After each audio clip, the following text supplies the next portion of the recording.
Thomas the tank engine has worked his branch line for many years and knows it very well.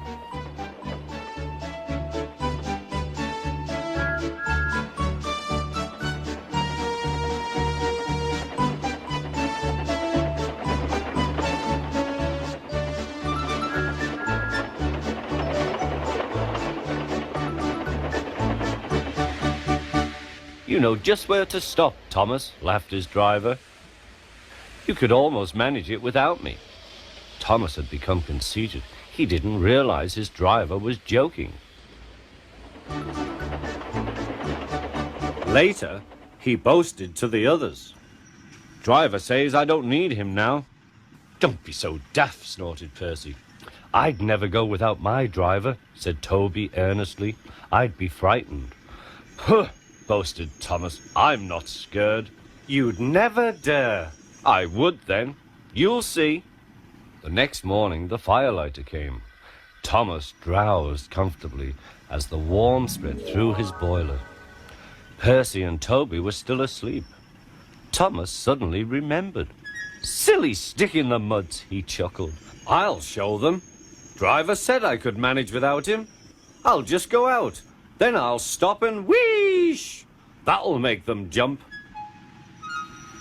Thomas thought he was being clever. Really, he was only moving because a careless cleaner had meddled with his controls. He soon found his mistake. He tried to wheesh, but he couldn't. He tried to stop, but he couldn't. He just kept rolling along. He didn't dare look at what was coming next.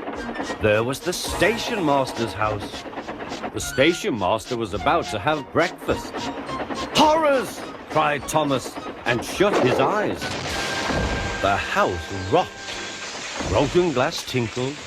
Plaster was everywhere. Thomas had collected a bush on his travels. He peered into the room through its leaves. He couldn't speak. The station master was furious. His wife picked up her plate. You miserable engine, she scolded. Just look what you've done to our breakfast. Now I shall have to cook some more. She banged the door. More plaster fell. This time it fell on Thomas. Thomas felt depressed. Workmen propped up the house with strong poles and laid rails through the garden. Meanwhile, Donald and Douglas arrived.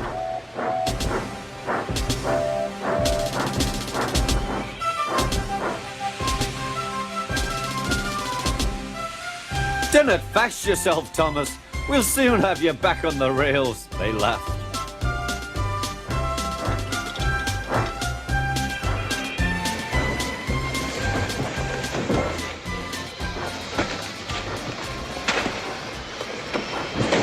Donald and Douglas, puffing hard, managed to haul Thomas back to safety.